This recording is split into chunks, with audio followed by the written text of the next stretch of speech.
All right, welcome everybody. So I want to show you how to add on the texture onto your bowl.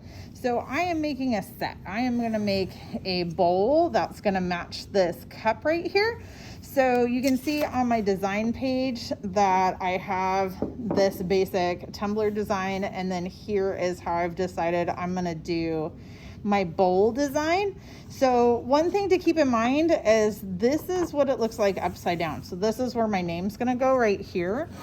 And I'm gonna add on the design going this way. So basically my design needs to lay on here with the bottom of the tumbler is gonna match right here, the bottom of the bowl, okay?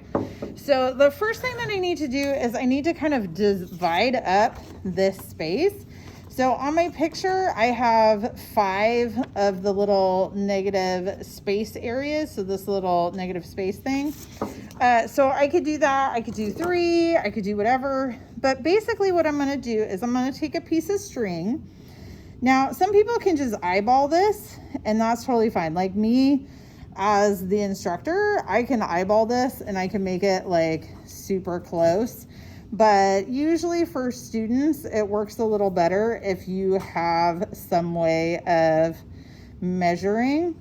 Now, the hardest part of this technique is actually just getting your string to match the bottom of your bowl, right? So, but once you have it on here, like the rest of it is really easy. So basically, I'm going to take my string and I'm going to trim it so it is exactly the size of my base. So my base is where it's flat here and then it transitions. It needs to be right at that transition where it goes from flat bottom to side. So it needs to be at that transition. So once I have this string, what I want to do, oh, that was loud, is I'm going to divide this string up into equal parts. Now I'm just gonna do 3 just because it'll go a little quicker than doing 5, but you could also do 5. So basically what I do is I hold on to the 2 ends and I kind of try to get these to match up so they're equal lengths of string, okay? Now, if it's like, you know, super close but not exactly right, that's okay.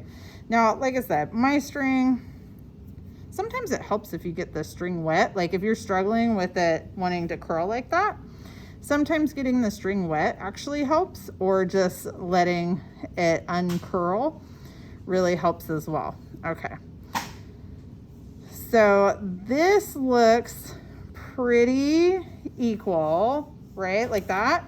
Now I can take a pencil or a marker or something and I'm gonna hold down on this, and right in the middle of this bump, I'm gonna make a mark on my string. Okay, try not to mark the table.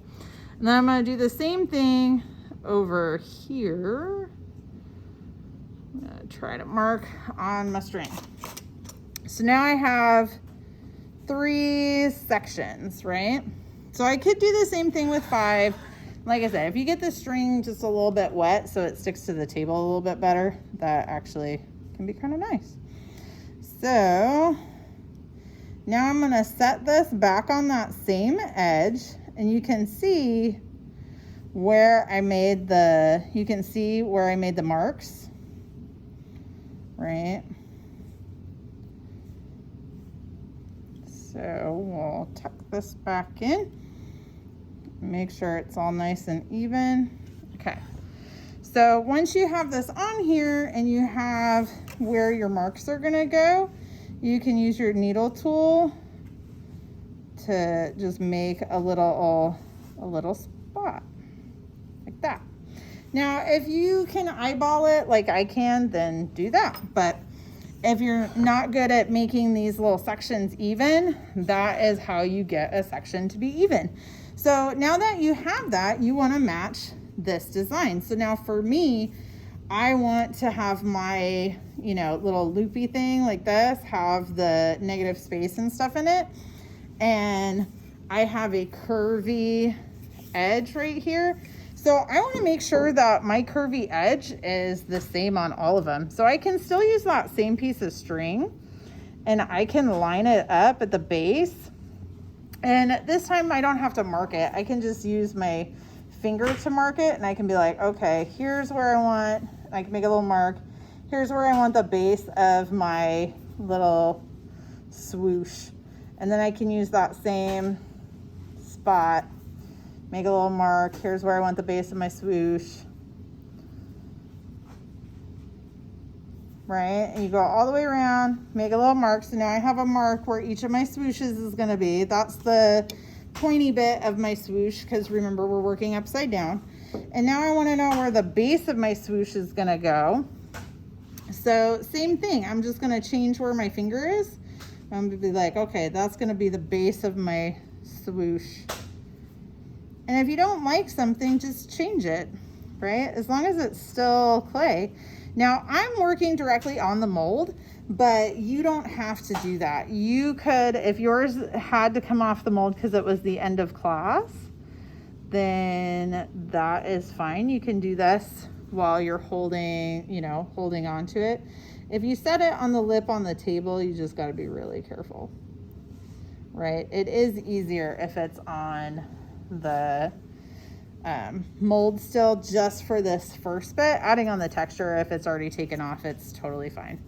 Okay, so you can see I started carving on my little teardrop shape, and you do basically the same thing for each one of these. You add that on, and then you look at this upside down again, and you're like, oh, I gotta add on, the next bit. So I would add on this part, and then I would connect together, right? And anywhere that I think I might need, to make sure that it's the same height. So like at the base of my curve, I might use that string trick again, right? To make sure that my string is getting that really good, okay?